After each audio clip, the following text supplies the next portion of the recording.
రెండు రాష్ట్రాల్లో హాట్ టాపిక్గా మారిన ఉచ్చ తాగించిండు ఒక సర్పంచ్ నామినేషన్ చేసిన వ్యక్తిని కిడ్నాప్ చేసిండు అనే వ్యక్తి సందీప్ రెడ్డి విషయం అయితే ఏదైతే ఉందో ఆయన సందీప్ రెడ్డి మనతోనే ఉన్నారు. ప్రస్తుతం ఆయన అడిగి ఎందుకు ఈ కిడ్నాప్ చేసారు, ఆ విషయాలు ఏంటి, అసలుకు హాట్ టాపిక్ కారణం ఏంటో తెలుసుకుందాం. ఫస్ట్ అసలు నిజాలు తెలుసుకుందాం. చెప్పండి సందీప్ రెడ్డి గారు, మరి ఏంటి అసలుకు రెండు రాష్ట్రాల్లో హాట్ టాపిక్గా మారింది మీ విషయం, మరి ఎందుకు కిడ్నాప్ చేయాల్సి వచ్చింది, మరి ఏంటి విషయం దాని?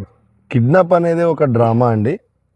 కిడ్నాప్ అనే పదమే మా గ్రామానికి తెలియదు. మా గ్రామం చాలా ప్రశాంతమైన గ్రామం. మేము టీఆర్ఎస్ పార్టీ వాళ్ళు కానీ కాంగ్రెస్ కానీ మా దగ్గర రాజకీయాలు ఎన్నికల జరిగిన వారం రోజులు మాత్రమే, ఎన్నికల టైంలో మాత్రమే రాజకీయాలు ఉంటాయి. తర్వాత మేము అందరం కూడా కలిసికట్టుగా అన్నదమ్ములం అక్క చెల్లెళ్ళం అనుకుంటూ, అదేవిధంగా గ్రామం అంతా కూడా కలిసిమెలిసి వ్యవసాయం చేసే మా ప్రజలందరూ కూడా ఇక్కడ కలిసిమెలిసి ఉంటాం. అట్లాంటి మా గ్రామంలో కులాలకు మధ్యన చిచ్చు పెట్టడానికి భూపాల్ రెడ్డి అనే జిత్తులమారి నక్క ప్రతిసారి కూడా ఏ ఎన్నికలు వచ్చినా కూడా ఏదో ఒక అలజడి సృష్టించి కోమటిరెడ్డి వెంకటరెడ్డి గారిని ఎదుర్కోలేక, కోమటిరెడ్డి వెంకటరెడ్డి గారితో ఢీకొనలేక ఆయన ఏదో రకంగా ఆయనను బదనాం చేయాలనే కార్యక్రమం జరుగుతుంది. అది ప్రతిసారి కూడా ఆయనకు అలవాటుగా మారిపోయింది. ఈసారి కూడా నేను కోమటిరెడ్డి అనుచరునిగా ఉన్నాను కాబట్టి నేనేదో బీసీలకు అన్యాయం చేసినా అని, కిడ్నాప్ చేసినా అని చెప్పి, కిడ్నాప్ చేయడమే కాకుండా ఉచ్చదాగించిన అని చెప్పి ఒక ప్రాపగండా లేవనెత్తిండు. ఇది కొన్ని టీఆర్ఎస్కి అనుకూలంగా ఉండే యూట్యూబ్ ఛానల్ ఏవైతున్నాయో మొట్టమొదటిగా ప్రచారం చేసేసరికి బయటి గ్రామస్తులు కూడా నిజమేనేమో బలవంతంగా ఎత్తుకపోయామన్నా ఉచ్చదాగించిరేమో అని చెప్పేసి వాళ్ళు కూడా ఉత్సా అని ప్రతిరోజు కూడా ఉచ్చముచ్చట్లే చెప్తుర్రు. కాబట్టి మీరొచ్చి గ్రౌండ్ స్థాయిలో గ్రామ ప్రజలందరినీ కనుక్కున్నట్లయితే ఆ ఉచ్చ స్టోరీ ఏందో మీకే తెలుస్తుంది. దయచేసి మీ యూట్యూబ్ ఛానల్లో మేము మా గ్రామస్తులందరూ కూడా అనుకుంటారు, అయ్యో ఇన్ని రోజులు తెలుగులో చూసిందంతా నిజమే అనుకునేది, మేము మళ్ళనే చెప్పేది అనుకునే నిజమే అనుకునేది, ఓహో ఆయన మొత్తం గీ బ్లాక్ మెయిల్లేనా అని మా గ్రామస్తులు, మా గ్రామ యువకులు, బీసీ యువకులు, బీసీ మహిళలందరూ కూడా మాట్లాడుకున్నారు. అరే మా దగ్గర జరిగేది ఒకటైతే ఈయన ఒకటి చెప్తుండే, ఇదేంది మా గ్రామంలో ఇదంతా ఎక్కడిది, ఈ గొడవలు ఎక్కడి, ఈ కులాల మధ్యలో గొడవలు ఎక్కడి, మేము అంతా అన్న అంటాం, బావ అంటాం, బామ్మార్ది అంటాం, మా దగ్గర అన్నీ ఎక్కడి, ఈ తారతమ్యాలు ఎక్కడి అని చెప్పి గ్రామంలో అందరూ కూడా ముక్కున వేలేసుకుంటున్నారు. ఈ కార్యక్రమాన్ని భూపాల్ రెడ్డి పని కట్టుకొని వాంటెడ్లీ ఏదన్నా కేసు ఉంటుందండి, పోలీస్ స్టేషన్లో పోలీసు వాళ్ళు తీరుస్తారు. ఆయన పోయి పోలీస్ స్టేషన్లో ఎందుకు కూర్చోవాలి? డ్రామా తెరనివ్వడానికి పోలీస్ స్టేషన్లో కూర్చొని 5 నిమిషాలు పక్కకు తీసుకుపోయి వచ్చి యాదగిరి మనసు మార్చిర్రు, 15 లక్షల రూపాయల ప్యాకేజీ మాట్లాడిర్రు. దాదంతా కూడా నేను నిగ్గు తేలుస్తా, నేను పనిలో ఉన్నా కాబట్టి ఆ కార్యక్రమాన్ని నేను పోలీసు వాళ్ళకి నేను ఖచ్చితంగా నిష్పక్షపాతంగా కూడా వాళ్ళని ఎంక్వైరీ చేయమని కోరుతున్నా. ఈ భూపాల్ రెడ్డి అలా నిర్దోషి అని చెప్పి తేల్చడం జరుగుతుంది. అభ్యర్థి నామినేషన్ నన్ను వేయకుండానే నన్ను కిడ్నాప్ చేశారు, హైదరాబాద్ కూడా తీసుకెళ్లారు, అక్కడికి పోయిన తర్వాత ఈ సంఘటన జరిగిందని చెప్తున్నారు. దానికి మీరేమంటారు? మరి అంటే నేను లక్ష్మిని చేసిన అంటారా అండి? లక్ష్మినా నేను కిడ్నాప్ చేసింది?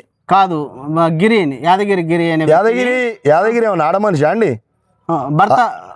ఆమె భర్త అయిన యాదగిరిని కిడ్నాప్ చేశారు, నన్ను తీసుకెళ్లారు, హైదరాబాద్ తీసుకెళ్లారు, అది సందీప్ రెడ్డి అని అని. అవునండి, ఒకవేళ చేయాలంటే కిడ్నాప్ చేస్తే క్యాండిడేట్ని చేసితే నామినేషన్ ఆగుద్ది అనుకుందాం. క్యాండిడేటు యాదగిరియే కాదు, యాదగిరి భార్య క్యాండిడేటు తీసుకపోతే, ఒకవేళ ఆయనంత పెద్ద లీడరు సందీప్ రెడ్డి తీసుకుపోయేంత పెద్ద లీడర్ అయితే, కోమటిరెడ్డి వెంకరెడ్డి ఆదేశం ఇచ్చేంత పెద్ద లీడర్ అయితే భార్య భర్తలు ఇద్దరిని కిడ్నాప్ చేయాల్సి వస్తుంది. ఎందుకంటే వేసే నామినేషన్ ఆపాలంటే భార్యని కిడ్నాప్ చేస్తే వేయకుండా ఉంటుంది. అట్లాంటిది భర్తని కిడ్నాప్ చేసి ఈ భార్యను ఎట్లా ఆపుతామండి? ఒకవేళ భార్యను ఆపేది ఉంటే ఎక్కడో ఒక్కడ ఆలింటేనే మన మనుషులు ఎవరు ఉండి బంధించాలి.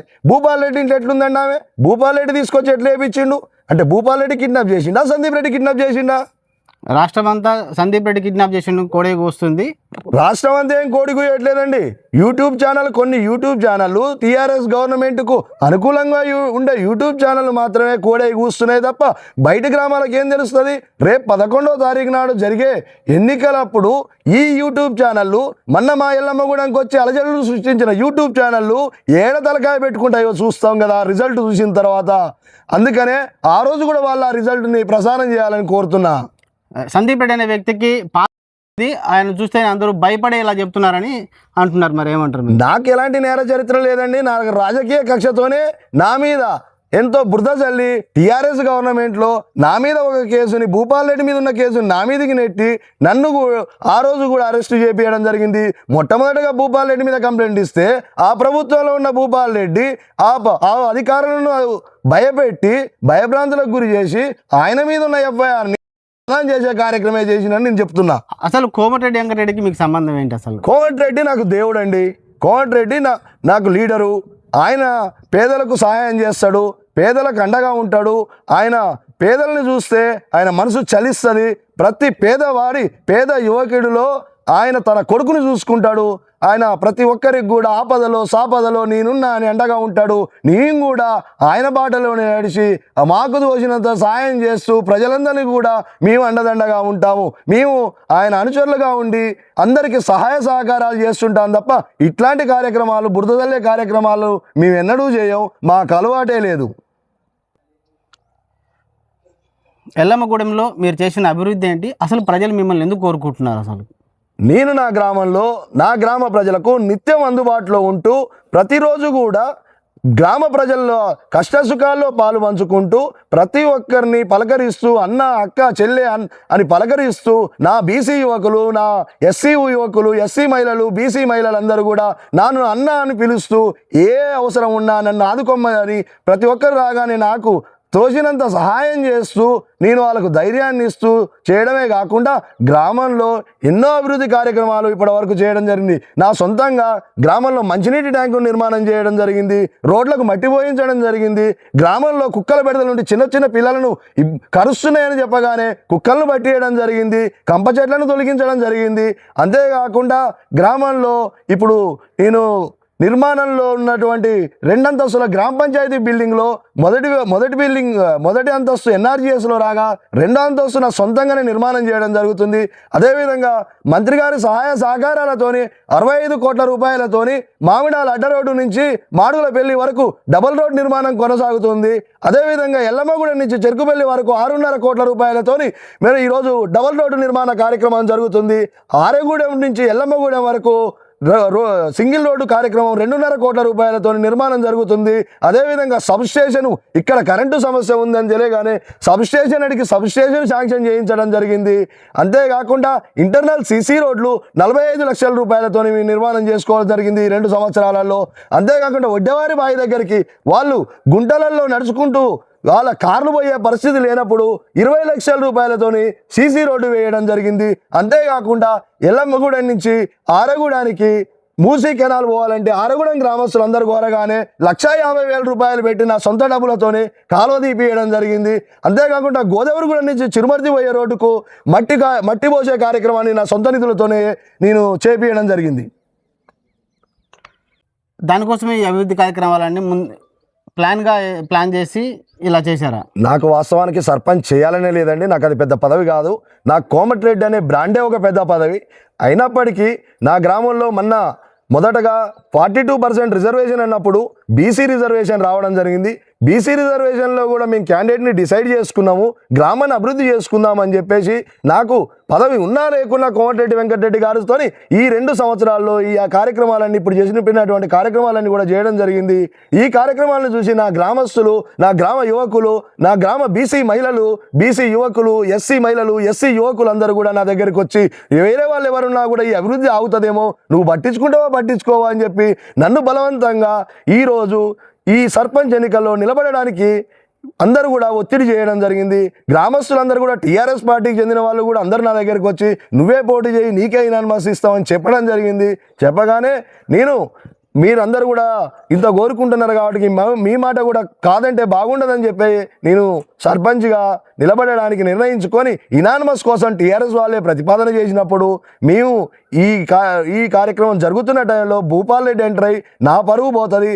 అందులోటి ఆ సందీప్ రెడ్డి గారిని యునానిమస్ అయితే, ఎల్లమ్మగూడెంలో యునానిమస్ అయితే వాడు పోయి గోదావరిగూడెం, ఆరేగూడెం, మామిడాల, యాపలగూడెం గ్రామాలలో తిరిగి అక్కడ ఆయన ప్రభావితం చేస్తాడు. ఓటర్లందరినీ కూడా ప్రభావితం చేసి ఆయన చెప్పే మాటలు నమ్ముతారు.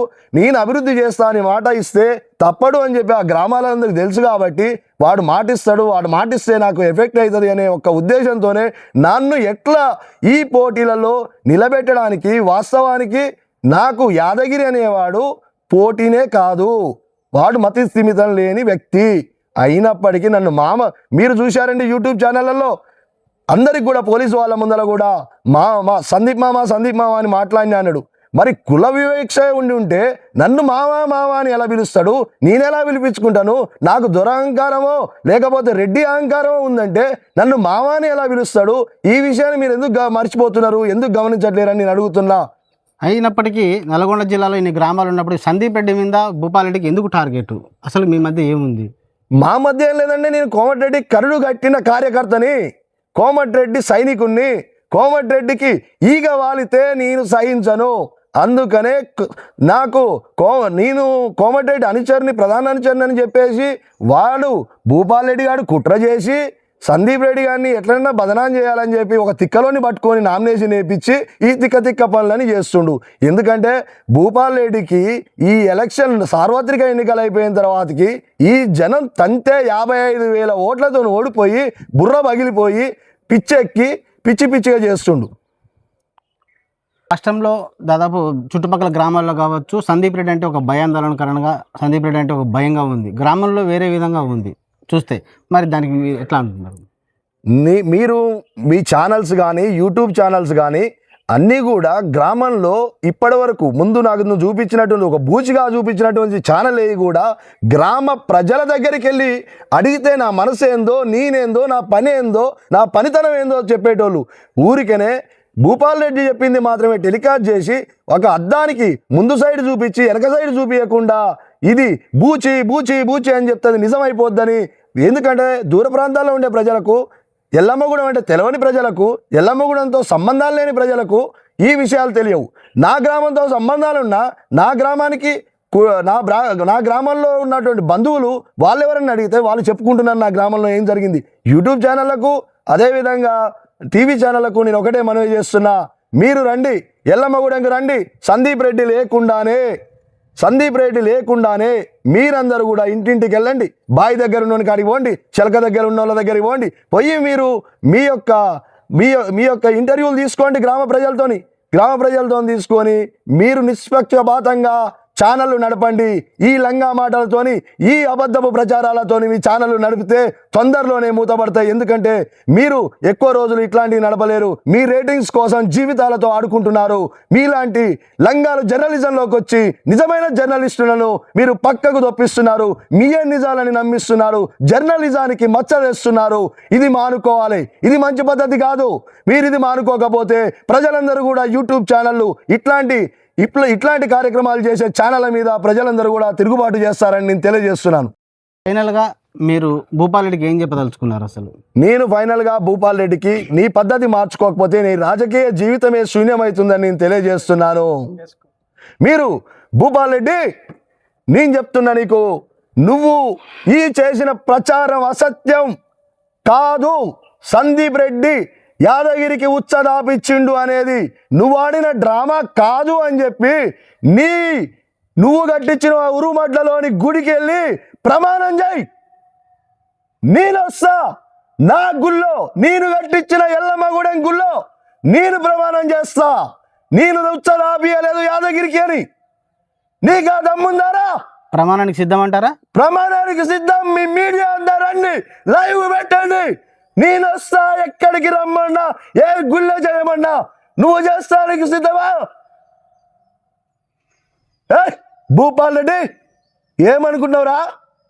కోమటిరెడ్డితో నీకుంటావా? నువ్వు కోమటిరెడ్డిని అప్రతిష్ట పాలు చేస్తావా? ఆ దమ్ముందా నీకు? నీకు ఈ సందీప్ రెడ్డి చాలు, కోమటిరెడ్డి దానికి అవసరం లేదు.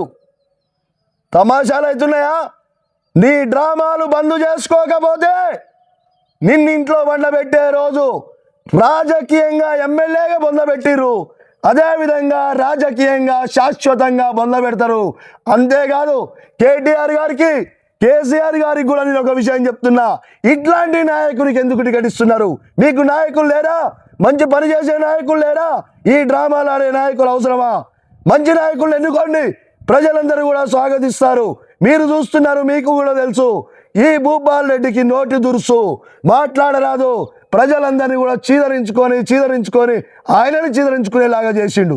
అందుకనే దయచేసి కేటీఆర్ గారికి, కేసీఆర్ గారికి చెప్తున్నా, అయ్యా మీరు ఉద్యమం చేసిర్రు, తెలంగాణ ఉద్యమకారులని చెప్తున్నారు, కానీ ఇటువంటి లంగాలకు టికెట్ ఇవ్వకండి. ఈసారి మంచి వాళ్ళని చూసి ఇవ్వండి. ఎందుకంటే మా వెంకన్న మీద పోటీ చేసేవాడు కనీసం మంచి మనస్తత్వం ఉండాలి. అట్లాంటి విధవని తీసుకొచ్చి మీరు ఇలా పెడితే మా వెంకన్న పరుగు పోతుందిరా నాయన. గ్రామంలో ఎన్ని ఓట్లతో గెలుస్తారు? అసలు గెలుస్తారా? ఎన్ని ఓట్లతో గెలుస్తారు?